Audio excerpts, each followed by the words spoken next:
stop. All right, I'm recording, so I can send you the recording. All right. Please ask the host to give you. Can you give me permission to record it, or you gonna say? I'm already recording. All right. All right. All right. So we're going to do a couple of short things. I don't have, just to be honest with you, Manuel. You know, I'm looking at a lot of different properties every day, right? So when you send me an OM and you haven't looked at it yet to see if it's going to work or not, you know, I don't have a lot of time to add on additional work to what I'm already doing. So like we tried to do last time, I want to show you a couple of real quick things that you can do to tell me whether this property has the opportunity to go somewhere or not, okay? Yeah, got you. Now, based on RE Mentor, what are a couple of things that they teach with regards to what do they want you to see a property return, right? They want to see a cash-on-cash return, right? And they want to see an average annual return and go from there, right? So you have to decide. Also, the cap rate. I don't care about the cap rate. Oh, cash on cash. Cash Yeah, on we are cash cash annual return, right? Got you. Cap rate gets negotiated with the purchase price. But, you know, when you go to your investors, they want to know, is it a good deal and how do you know? And the how do you know part is, how much money am I going to be able to pay you back?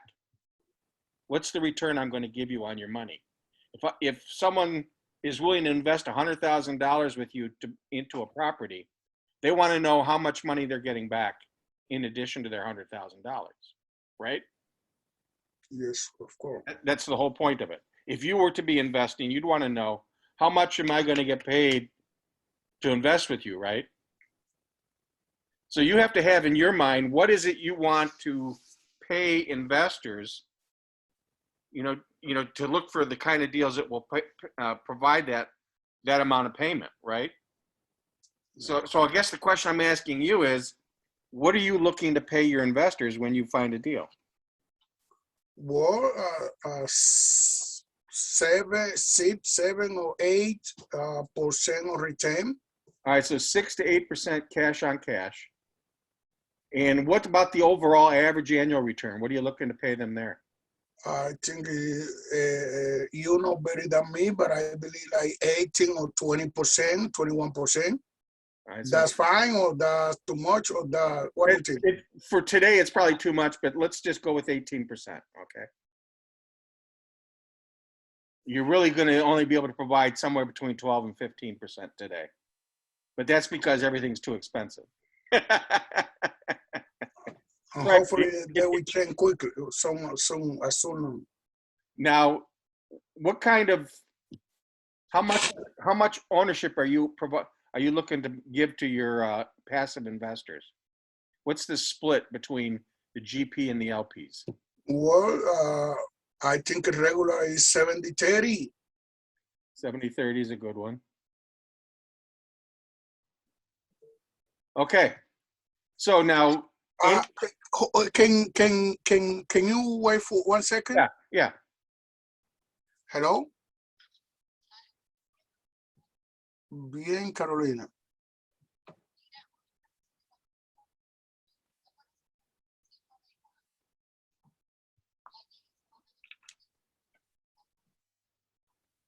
Sí.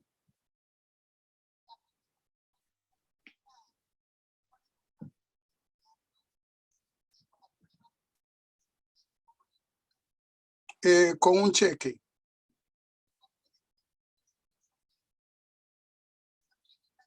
La 12 copias de eso.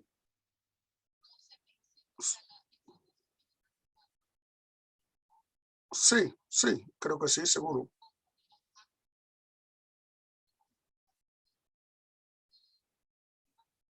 Mira, yo estoy en un meeting ahora mismo. Ok, gracias. Go ahead, Danny. I'm sorry about that. No problem. So with that in mind now, we've got the important things decided, right? We're going to do a 70-30 split with our investors. We're going to look to give them somewhere between 6 and 8% cash on cash return. And an overall average annual return, I'm going to just say, let's target 15% instead of 18. But when things get a little better, you're going to want to provide an 18 to 21% return.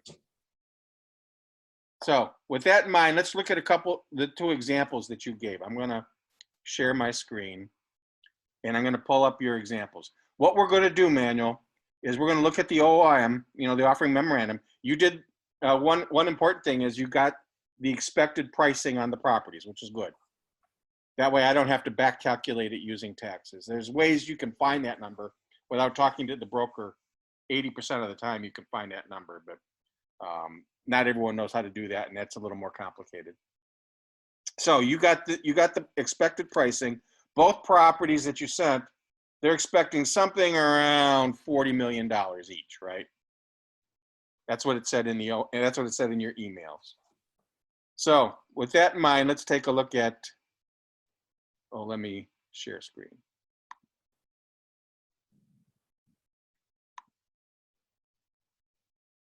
What? All right, can you see my messy screen? Yeah. Okay. It's a mess. I know.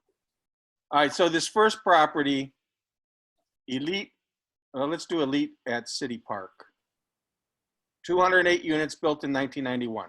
What we're going to do here, Manuel, is we're going, the Lindahl Group will always tell you, ignore the pro forma, right? Yeah. Okay. Because that's the broker's best case scenario for how the property can operate. If you do everything perfect, and if the market is just super hot, this is the kind of return you can get. So when you're looking to initially, say yes to looking into a property or say no to looking into a property, if we use that best case scenario, odds are it's not going to operate that well, but at least we'll know what the far upside is and will it come close to our return numbers. So if we use all the brokers' numbers, we're going to see if we can get anywhere close to the 6 to 8% cash on cash and the 15 to 18% average annual return. And if we can't, we stop. We just don't look any further. Okay? So with that. How can we get to those numbers in the offer memorandum? I'm about to show you. So you already got the number. They want 40-something million. Hang on. Yeah.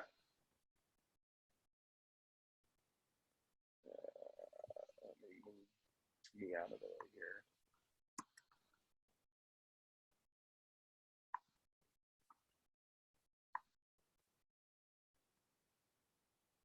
Yeah, according to your email, they want 40 to 42 million for this property, right? So we're going to go with 40 for both properties. So now what we look for is just forget everything else. Let's just go straight to the financials page. If it looks like we can make it work, then we'll go back and we can look at everything else. So if we can make it work according to the pro form of the broker, and then we go to see the real number. Yeah, then we're going to look at what the real numbers are. But if we can't even get close to what we want with the pro forma, then we know the property is just way too expensive. Got you. And that's a quick way to do a thumbs up or a thumbs down on these properties. Because, when you start to really get into it, Manuel, you're going to get 5 or 6 of these a day. And you can't totally underwrite that many properties in a day every day. Got you. It takes me almost 2 hours to do the initial underwrite for a property. So that would be 10 hours a day just underwriting. You're going to get burned out pretty fast. Property that don't make sense. Right. Got you. So you want to quickly identify whether a property makes sense or not. And if it doesn't. That's what I call you my superstar. Yeah. So if it doesn't, then you just move on, right? Yeah. I mean, because all this stuff here in the OM about how great Atlanta is, that's nice. I know that. Yeah. All right, pro forma. Here we go. Renovated pro forma units.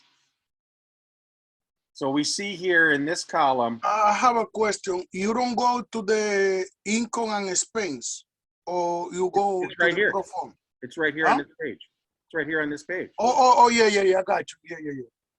Because now what they'll also show you is the T3, Oh, the T2, the T2. I was talking about that one. Yeah, but this is what's actually happening, plus a Right now. little magic from the broker. But this is all broker. This is the pro forma. This is what Dave teaches you to ignore. But let's see if the pro forma numbers get anywhere close to what we need, okay? So we're looking here. Net operating income, $2.32 million, right? Mm-hmm. So 2320019. I'm writing that down. That's my net operating income. Now cash on cash is net operating income minus, your principal and interest payments and anything else, right? And dispenser. Well, it's already taken the expenses out here. So that's 1,694,000 something. This is the total expense. Well, you got your total income of 4 million. Your total expenses, according to them, of 1.7 million. So you've got a net operating income of roughly $2.3 million. Got you. Roughly. So now we need to figure out at $40 million, what is our mortgage payment?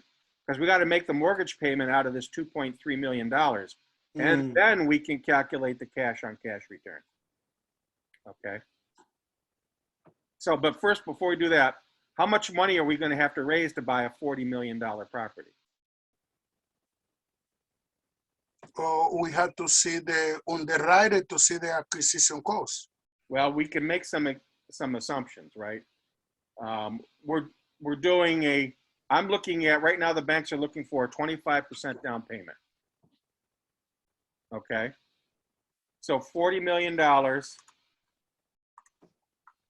25%, that's a $10 million down payment plus closing costs,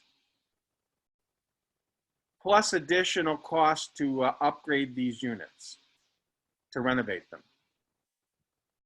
So if we use a number like somewhere between 35 and 37% of the purchase price, that will cover all of that as a rule of thumb. It won't be exact, but it's close enough. So if we take 47 million times 37%, that's $17.4 million that we're going to have to raise. But why you say 47 million? Why? $40 million. Oh, $40 million, yeah. Times 37%, which is my rule of thumb. It's 35 to 37% of the purchase price is what you're going to have to pay to buy the property and have enough money left aside to do the renovations and all that stuff, roughly, on average. And I know that from experience. Got you. Okay. It used to be 30 to 35%, but it's gotten more because of the cost of properties. So we're looking at, let me see here, 40 million times 37% is $14.8 million. We have to raise that in order to buy. We have to raise $14.8 million in order to buy. And that's an important number because that's the cash invested, right?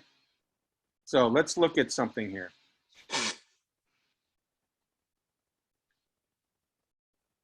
Now, so when you do cash on cash returns, let's look at what cash on cash is.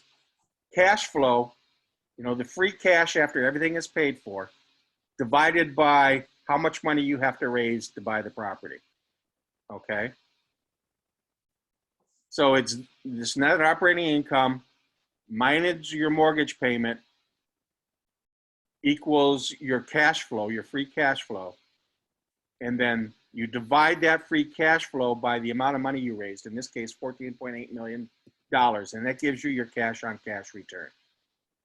So the question is, what is the mortgage payment on a $40 million property with a 25% down payment?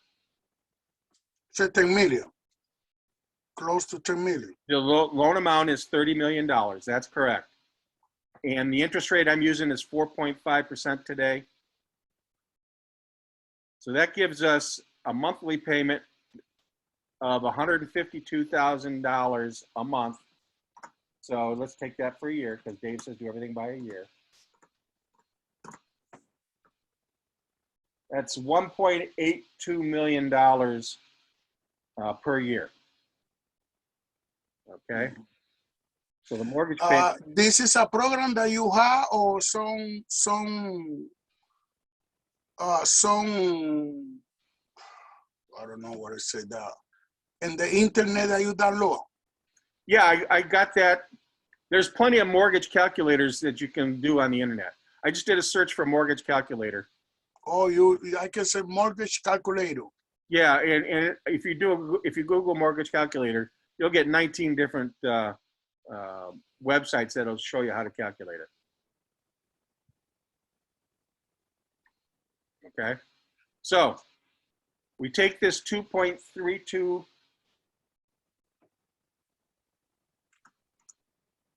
million, right? That's the net operating income. 2320. I'm going to forget the $19. We minus the mortgage payment of $1.82 million. That leaves us with a free cash flow of $500,000.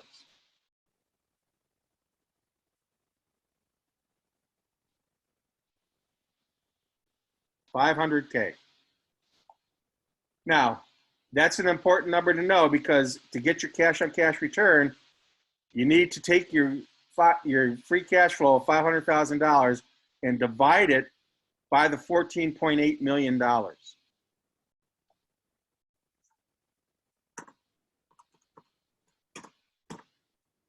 And that gives us a 3.3% cash on cash return. And that's the optimistic scenario that the broker is trying to sell the property at. So right off the bat, in year one, we're looking at cash on cash of 3.3%. That's half or less than half of what you're looking for. And if you're going to offer a preferred cash on cash return to your investors of 6 or 7%, you can't make it. It's not going to happen. And that's assuming that you raised the rents all the way up to as much as the broker has said. You reduced expenses all the way down to what the broker has said. So this property is way overvalued at $40 million.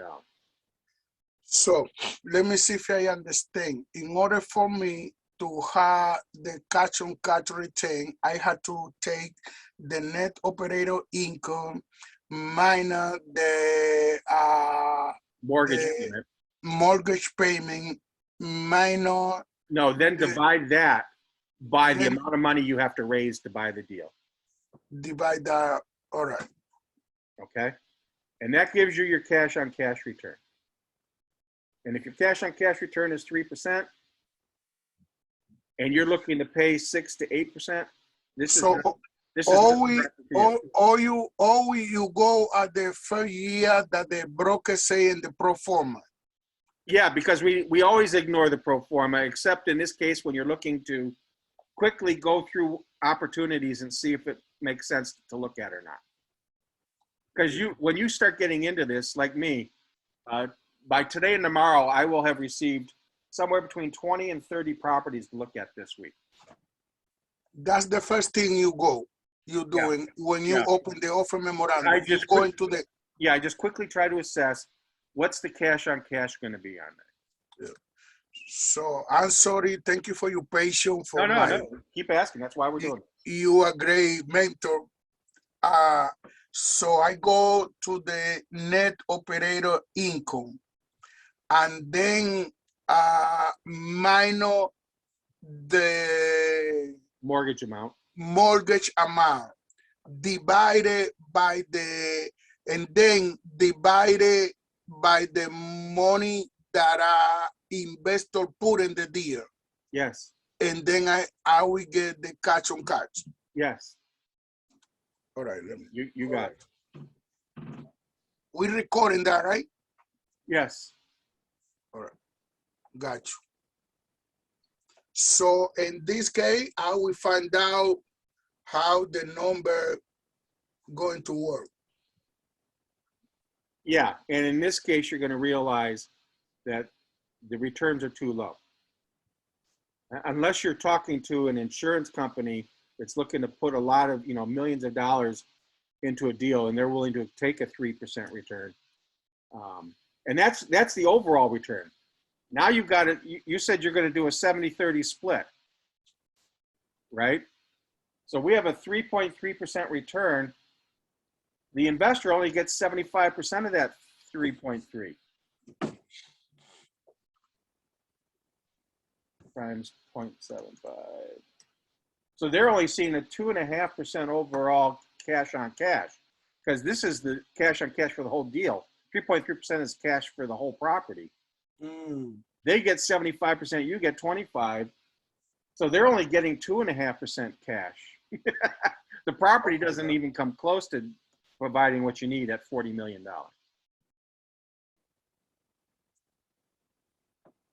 Not even close.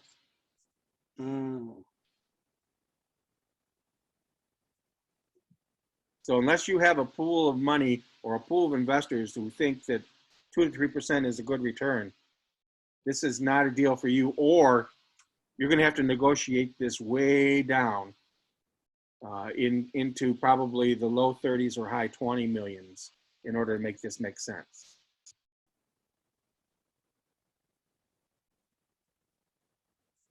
And this property isn't going to go for more than 10% reduction. So let me say it again to see if I got it. Thank you again for your patience. I take the net operator income minus the mortgage payment. Yep. And then the result, I will divide for the money that the investor put it in the deal. Yes. And then the result will be my cash on cash. Yes. Gotcha. And here's why that's true. Here's another property that I was looking at down in Florida. Okay. And let me go to the profit and loss tab. In order to get to the cash on cash return, we have the income minus the expenses gives us a net operating income minus our mortgage payment, and that gives us our member cash on cash return, our average cash on cash return. That's what do you consider that the first year, good or bad? It depends on if it goes up or down later on.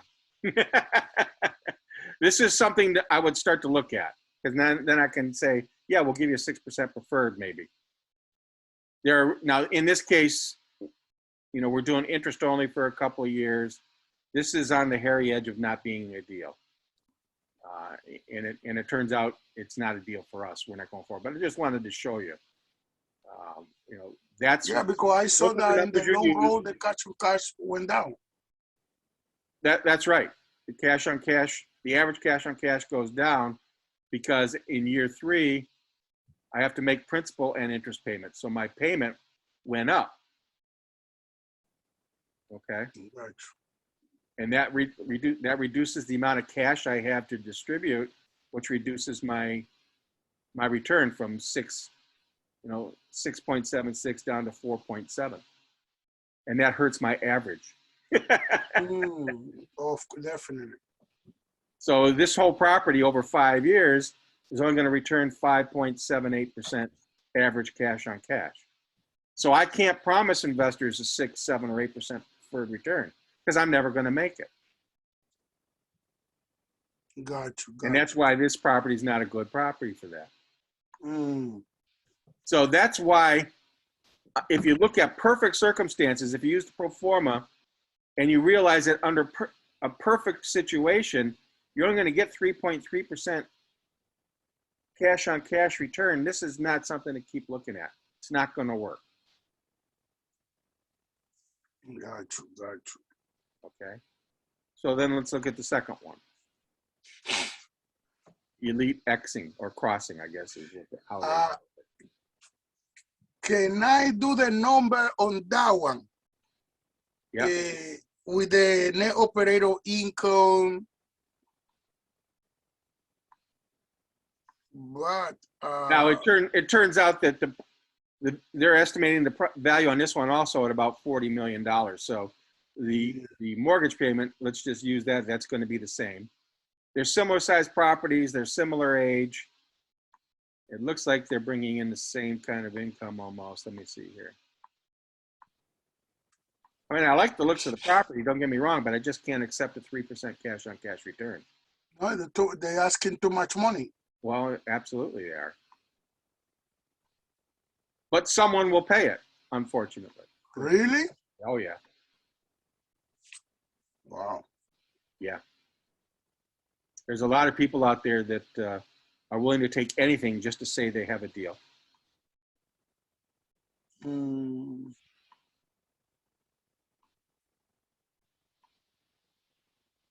Pro forma, here we go. All right. So I missed something. Is how can I get the mortgage payment from the net operator income? You can't. You can't.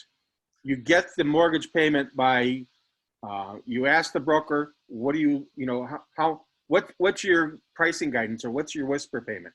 In this case, the mortgage broker sent you an email. 40 million. $40 million. So that's your price. So now you do your mortgage payment based on that $40 million with 25% down, right? So you've got a $30 million loan. Oh, all right. And then I got you. I take the asking price. Asking price, and then you subtract off from the asking price what your down payment is, which in this case is 25%, right? All the mortgage calculator are like that. We put the value of the property and the down payment, and they automatically give you the loan. Yeah, most of them will. I need to put the interest rate. Some will let you put in the interest rate because they don't know what it's going to be. You put in the value, and then some of them will want a dollar amount here. You know, if I do that, then I have to put in the 10 million.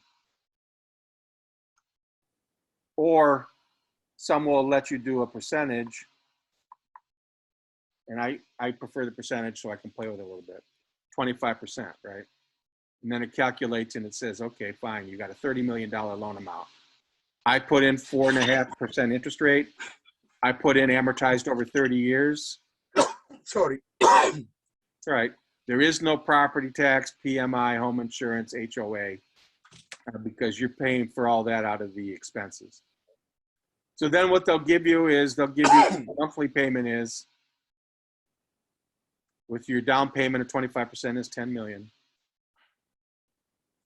And you get to $152,000 a month. You just multiply that by 12, that's your annual number. And we know that's $1.82 million. So most mortgage calculators will be very similar to this. So you've contacted the broker, you got what they expect to get paid for the property, what they're charging. You can now calculate, what your loan amount is and what your mortgage payment is. Then you go to the pro forma and you see, again, the net operating income is almost $2.7 million minus your mortgage payment.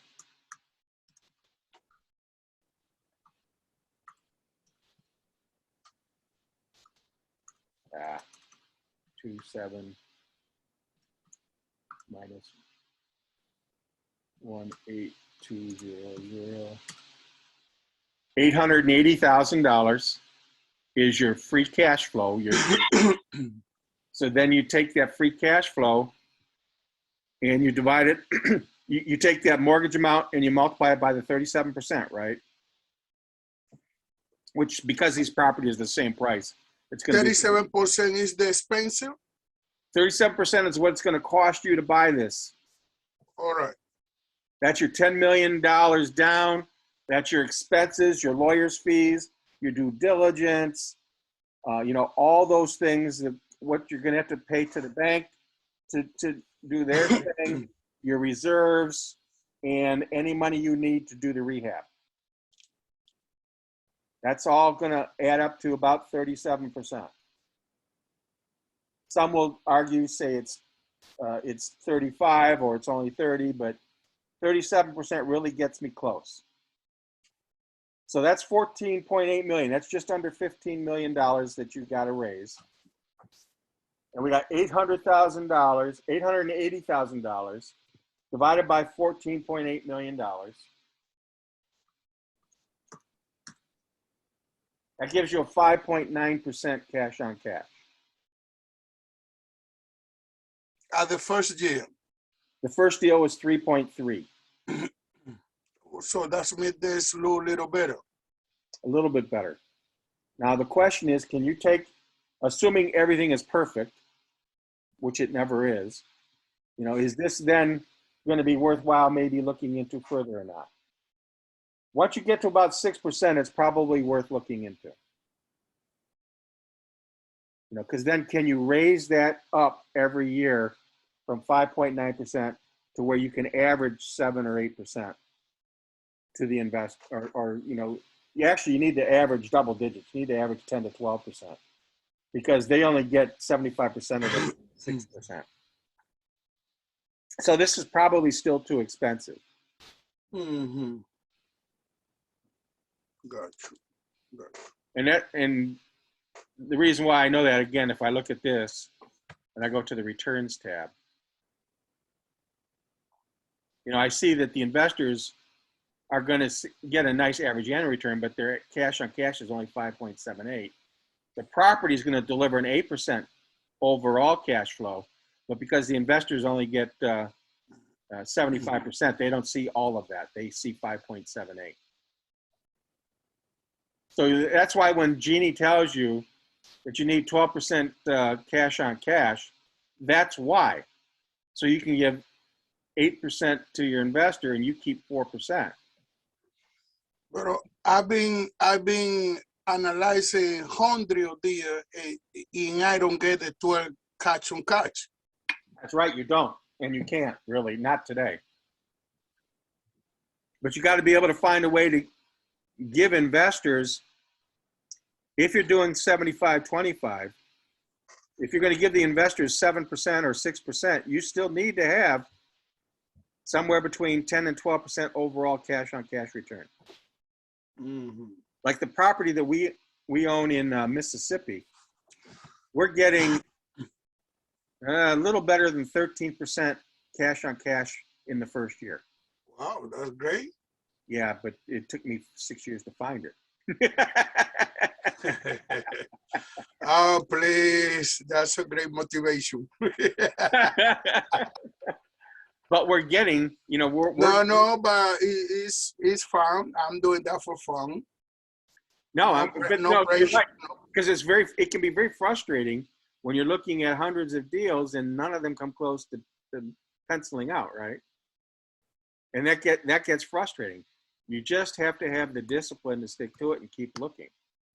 And at the beginning when I started, in the second month, I found 76 unit in Tennessee. Mm-hmm. He was giving me like almost 13% cash on cash return. I traveled over there. I spent 2 days with the owner. He lived in Florida. We met at the same hotel. We had a wonderful time, relationship. Mm-hmm. And he said, I want to sell this property to you. But the broker at this time asked for $5,000 $5,000 non-refundable money.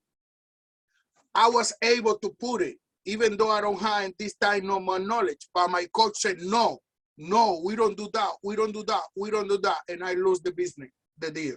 Yeah, who was your coach at that time?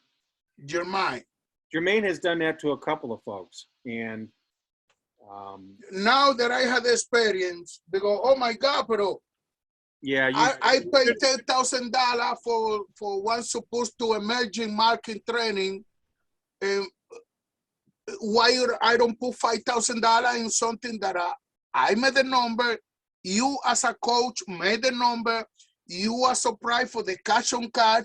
Why you don't let me put those $5,000? Yeah, and I lost the deal. Yep, and that's happened to more people than just you with Jermaine. For some reason, that seems to be an issue with Jermaine. On the one hand, I agree that I don't like to put up any money hard. No, I don't like to put up non-refundable money. $5,000 though, I don't think that's non-refundable. While you're not going to get that back, that's not a lot of money. Usually we have to put up 1% of the purchase price as earnest money deposit, right? So in Memphis, let's assume that was what, a $3 million deal? Yeah, 3.7 million. So 3.7 million times 1% is $37,000. I agree. Don't put up $37,000 non-refundable. No. But $5,000 I might consider.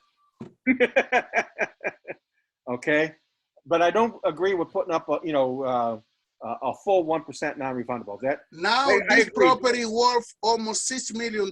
Yep, I know. I agree with that. That's give me stomachache every time I think about that. Yeah. Well, I mean, I was looking at another partner of mine, and I were looking at a property in Memphis, and it had completely fallen apart, and the owner was looking to sell, and we offered him, and he was accepting $500,000 for property that was over 100 units, just so he could be rid of it. A number of his partners had died. The property was falling apart. Vandals were tearing it apart. And we were going to walk in there and try to fix the whole thing up, right? We didn't move fast enough. He wound up selling it for $250,000 to someone who was local and could give him the cash in a couple of days. So that's part of the business. Sometimes you're going to run across a deal that you don't get, and it's going to stick in your craw for a long time. and I feel the pain, but I know he do it. He's a great guy. He do it because the primary thing is to take care that we don't lose our money. But at the end of the day, I say I think it was worth it. Yeah, and my instinct inside said do it. Yep. But I was obey as a coach, but anyway, I had to love him. He's a great guy. He's a nice guy. A lot of people like him. This couple that belongs to my meetup group here in Philly, they had the same situation, and he told them no, and so they backed out of the deal, even though it was a great deal. They wound up canceling their mentorship with him, and then they wound up getting a good deal on another property. So I think RE Mentor tells their mentors to be very, very, very conservative, because they don't want to be sued and have someone wind up in jail. Yeah. I mean, because in the late 90s, there were a couple of gurus who did go to jail. Oh, really? Because they were giving bad advice to their students. Mm. So RE Mentor has gone. They're not one of them, but because of that, they became very conservative in their mentoring. Yeah, that's what I don't have. I feel bad because I don't close the deal, but I think that he was not trying to impede that I don't do the deal. He was trying to meet that I don't lose the money. Right. Yeah, because their thing is no hard money. Yeah, yeah, yeah. And the minute he heard non-refundable, that's hard money. Didn't to him and to our mentor, it doesn't matter the amount. That's money at risk, and we don't want you coming back and suing us because we said okay and I lost $5,000. And that's why they do it. The good thing I keep the enthusiasm to keep it doing, and I know we're gonna find something to close. So this is what I need you to do before you send me something to really look at, is exactly what we talked about here today. Yeah, let me repeat again, and I'm sorry. I will take the pro forma from the broker, net operator income, minus the mortgage. In order to go to the number of the mortgage, I need to have the asking price, and then the down payment, 20 or 25%. And then I got the mortgage payment. And then I had to divide the number which come out, it will come out from the net operator income minus the mortgage. I had to divide for the money that the investor put it to get the deal, and that'll be my cash on cash. If it's how are you going to calculate how much money you need to get to invest to buy the deal?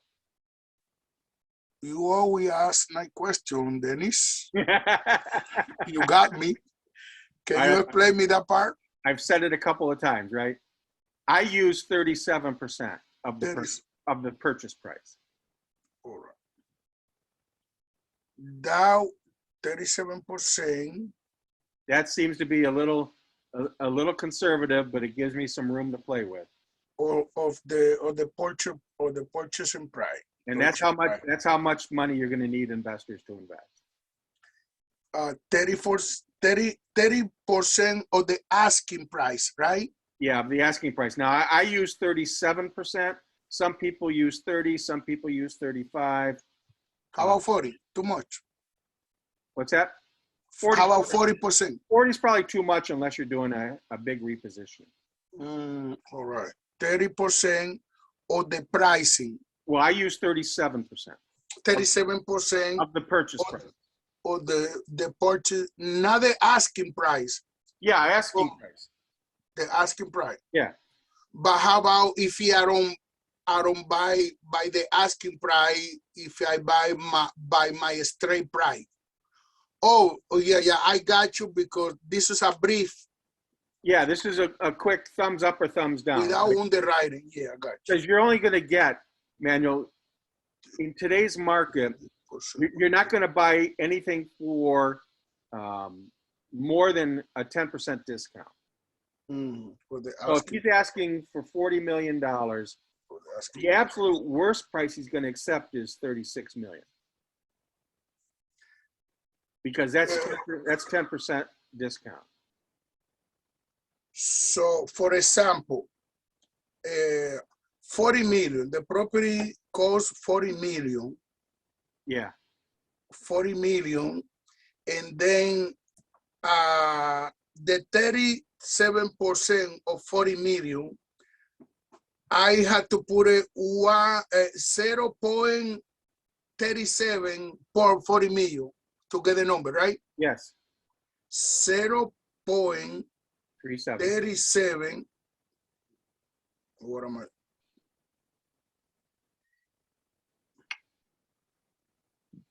$40 million, and then I had to put it 0.37 per. What am I doing? You're multiplying those two numbers together. Oh yeah, and then I had to put it for 0.37. I had to put a percent in my calculator. Or you can do 0.37. Either way. 0.37. Same thing. Per 40 million. Times 40 million. Times 40 million. That should be 14.8 million.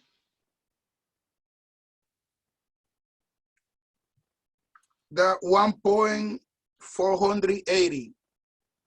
Yep, 1.48 million, right? Or 14.8 million. Oh, then you are number machine. Well, I have a calculator here in front of me. All right. Now Right I here, got see? it. Okay. I need something like that because I use my cell phone and it took me too much time. And I have one of them, but is illuminated by the sun, and my office is not too much sun. I had to buy another one. This one is solar related also, or light related. Oh, Right across the top here. It works even at night. got you. Well, all right. All But right. so that'll give you need to raise, somewhere between 14.5 and $15 million to buy that property. Since we're doing rough numbers, right? So. Zero to 40 million. Wait a minute, because Yeah, you take purchase price times the 0.37.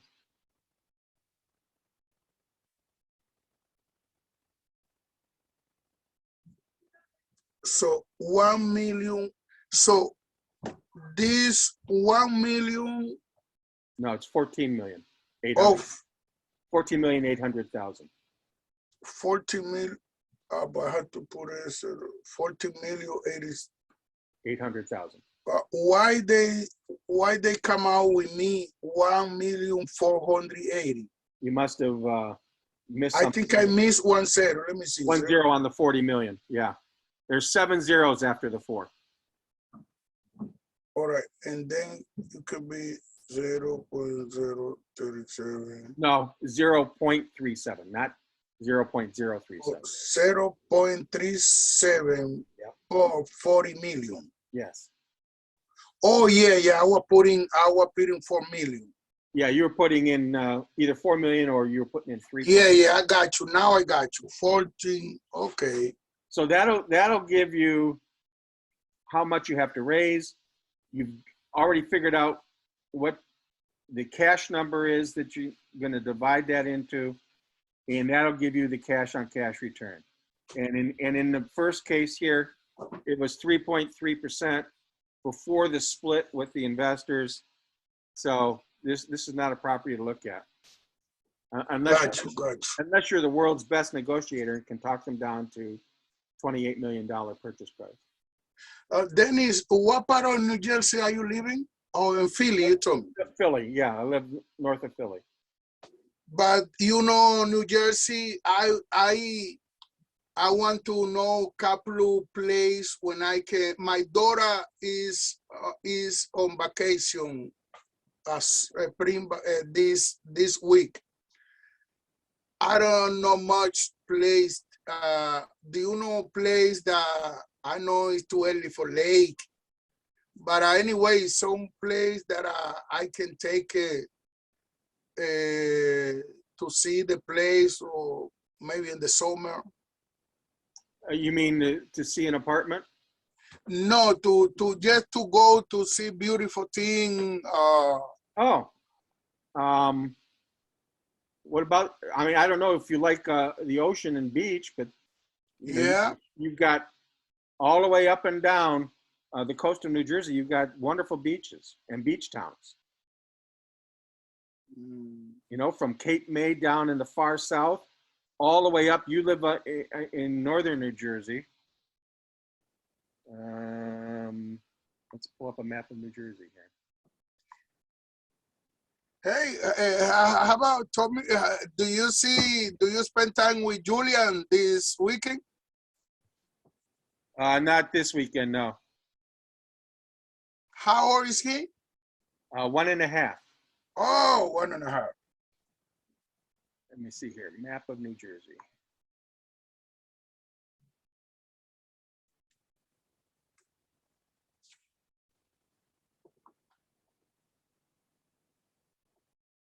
Come on, pull up the map. Where's the map?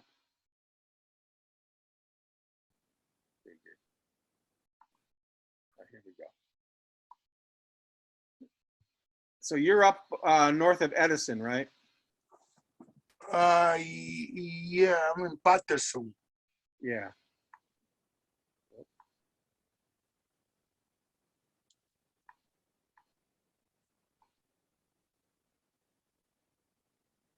So if you were to come down, there's some wonderful things.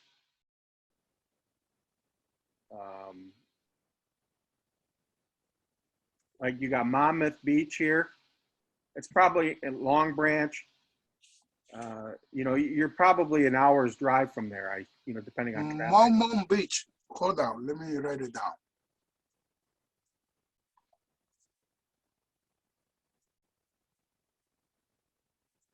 That might be better than the beach in New York. Definitely. Yeah. I also saw some terrific things. Long Branch. Yeah, well, down here by Lakewood, from Belmar area down to Bayhead, there's some nice, boardwalk, amusement parks here and there, small amusement parks off and on. And Bay Heart. From Bayhead all the way up to, what you might want to do is just take a day and just drive down. Yeah. This coastal road. Oh, this is tall like home. Oh, yeah. Arbus Park. Hold on. Asbury Park has a big name. You discover America for me.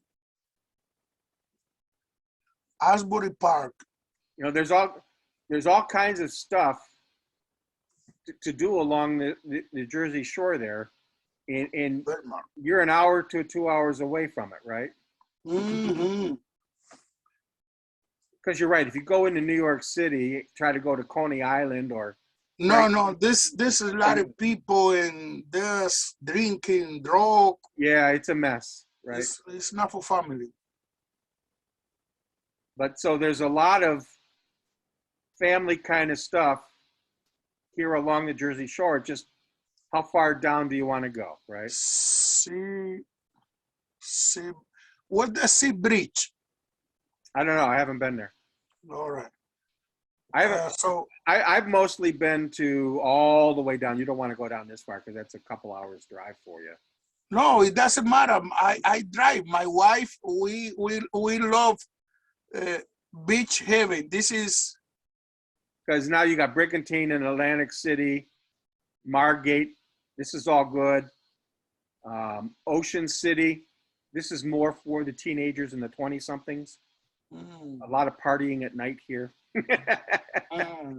Sea Isle City is family oriented. Oh, this is Avalon. Before to Atlantic City, because Atlantic City is a couple of hours. Yeah. From Patterson. Well, see, there's Atlantic City. If you go south of here, you can go all the way down to Cape May, which sometimes I'll go down to Cape Stone Harbor. Stone Harbor, Cape May. Wildwood is a party town. No, this is after so I would say you probably have a number of, you're not going to hit all these places in one or 2 days.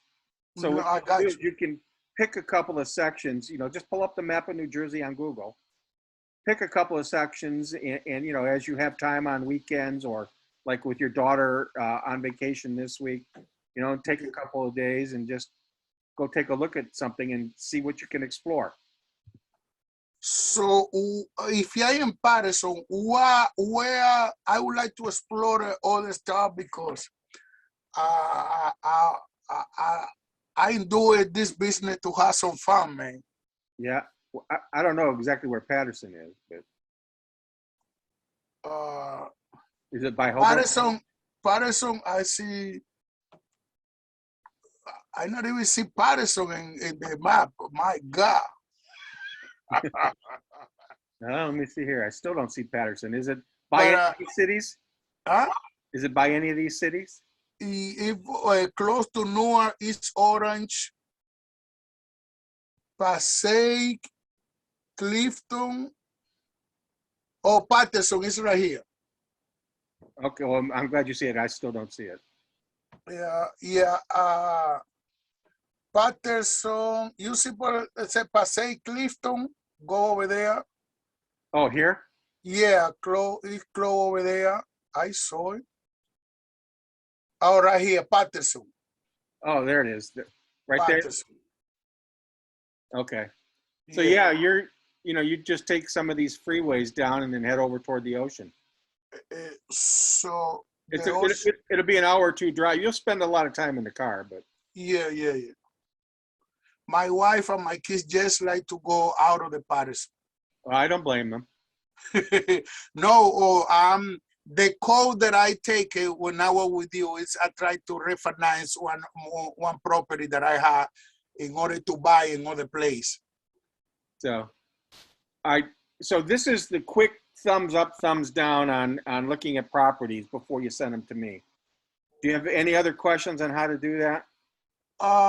Yeah, this page is, what are the name? Mortgagecalculator.org. Just Google mortgage calculator, but this one itself is mortgagecalculator.org. You can see that right here. Mortgage calculator. Now they're going to show it as being a house mortgage, but it's still the same thing. I just had to put the number. Yeah, you put in the value, 40 million in this case.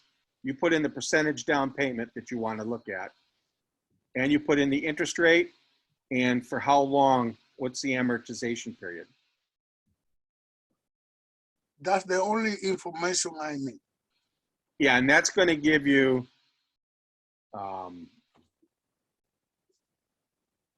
monthly mortgage payment amount, and then you're going to have to multiply that for a year. So this $152,000 a month is what you're going to pay, times 12, that's your annual payment.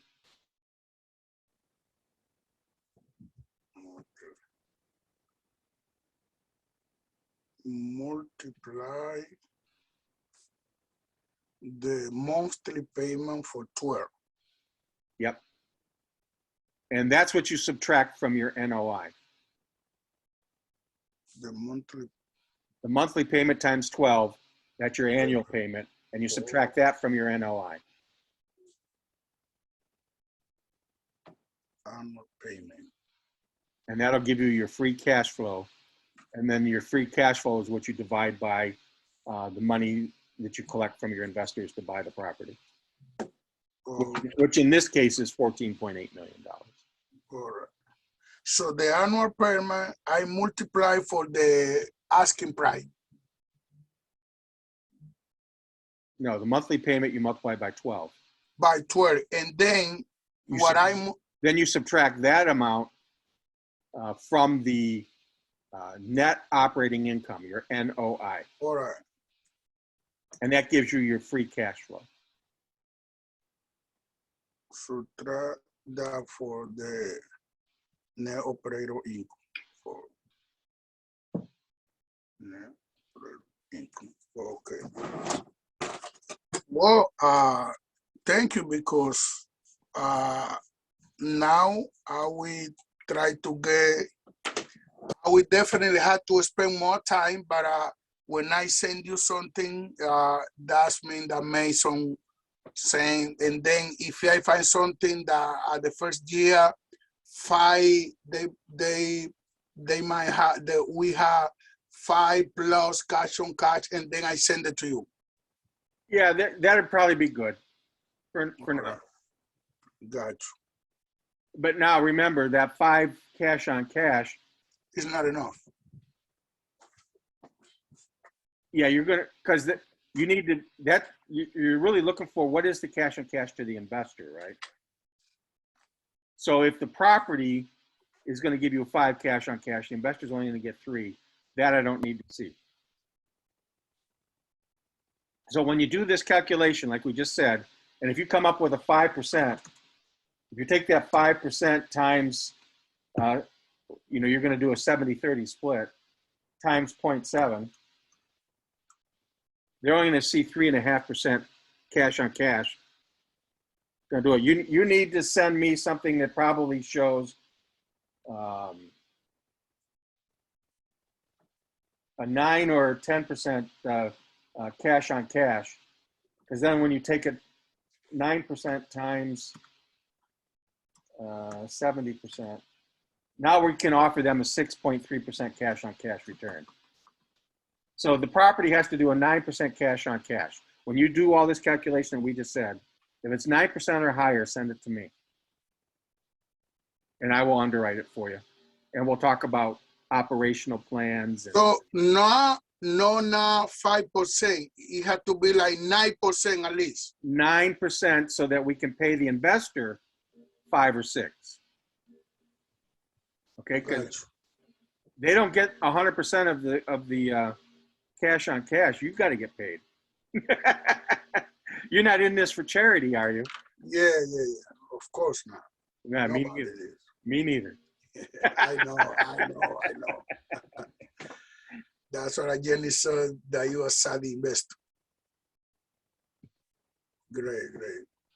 All right, so you've got an ability to do a quick thumbs up or thumbs down on all the opportunities that are coming your way. And if you see something that gets close, then we can take a look at it and do a deeper dive. All right. Thank you, Danny, for your time. Hopefully you'll see Julian this weekend. That would be nice. And let's see when we can get together. Sounds good. And enjoy your week with your daughters on vacation. And hopefully you have a good time. I need to do something because my wife already told me that, hey, we have to do, we are on vacation. Yep. Now tomorrow, you give me great idea. I will take the last thing I need to you show me. How can you get a map to see those cities?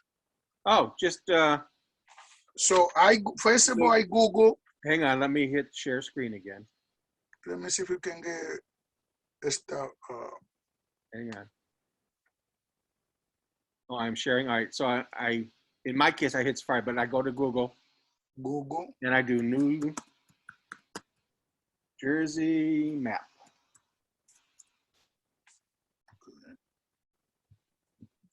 New Jersey map. And then here it is. So I just click on it.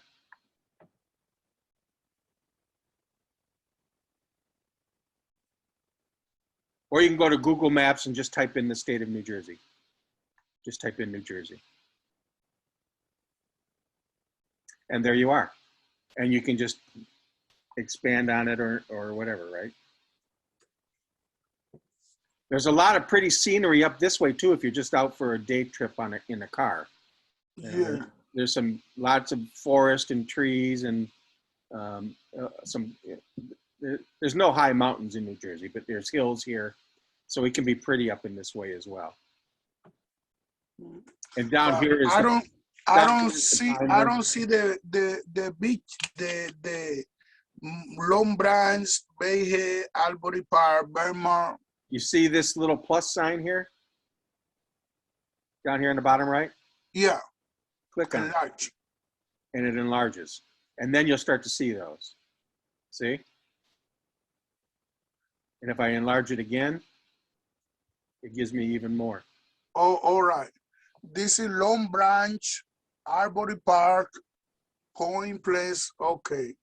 All those things, they are beaches or city in the coast? There's cities and towns right on the beach. So they're going to have different things for tourists, you know. They have hotel around there, all the stuff. Everything you want. Hotels, restaurants, you name it. B&B. Yeah, most likely. There's also going to be, you know, little amusement parks here and there. I will start for Long Branch, and then Albury Park, and then Point Pleasant. Yeah, I mean, just see what you want to pick and go to, right? So they're gonna get crazy and say, hey, we're gonna get tomorrow, Tuesday, and we gonna come back on Friday. And what you might want to do is, now that you see that there's a Long Branch and an Asbury Park, you might want to look them up and see, you know, what is there to do in Long Branch? What is there to do in Asbury Park? So what can I? Asbury Park is a small seaside city on the New Jersey coast, known for its shore and beachfront boardwalks lined with shops, arcades, and cafes. Mm-hmm. Okay. It has the Silver Ball museums, video games, arcade games, pinball machines from 1930s to the present. You know, so this is just a place to start to look and see if you want to go there or not, and what kinds of things you might want to do when you get there. You know, Google's a powerful tool. Mm-hmm. You can Google Asbury Park or Boardwalk, or you can Google Long Branch, or you can Google Point Pleasant, and it'll tell you all kinds of things about what happens there. Got you. Okay? Got you. Thank you, Dennis. You'll be very helpful. I appreciate it. And hopefully this helps you with the apartment stuff and gives you a chance to quickly go through and pick out the ones that are serious to look at and get rid of the others that aren't. I believe now it will take me not maybe for sure, more time in order to send you. Well, probably because things are too expensive today. Yeah. They just are. Why do you think it's so expensive everywhere? Because for the inflation? No. For the war? It's because we've had low interest rates for so long. I mean, to be honest with you, I was looking at a property that was a C-class property that was going to need an extensive amount of rehab in order to make it a good property. And they were pricing that at a 4 to 4.2% cap rate. Wow. An A-class property, newly built, was going for 3.8% cap rate. Now, when the cap rates for a C-class property that needs a ton of work is almost the same as an A-class property that doesn't need any work, you know the prices have gotten too high. Mm-hmm. All right, got you. Well, Danny, thank you very much for your time. And this week I might not gonna do a lot of things because I had to do my family duty. You got to do your family stuff. I understand that. I do too. So Yeah. enjoy your week, but now you know how to do a thumbs up and thumbs down on properties before you send them to me. And I truly appreciate that.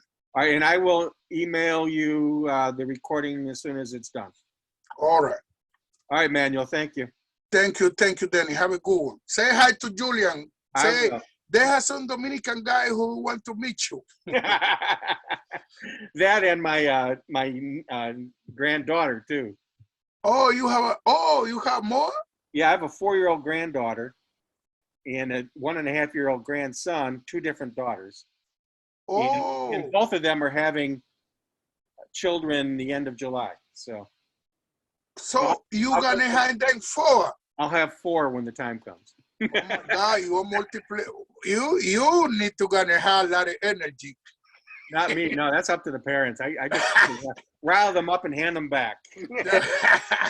Very smart guy. My job's to spoil. Their job. What is the name of your daughter? Your granddaughter? Oh, Eleanor Evie. Yeah, Eleanor Violet. Eleanor. We call her Evie. Evie. That's a great. Evie as in Echo Victor. Oh, EB. Evie, right. Like Violet. Violet. Yeah. Thanks. Oh, great.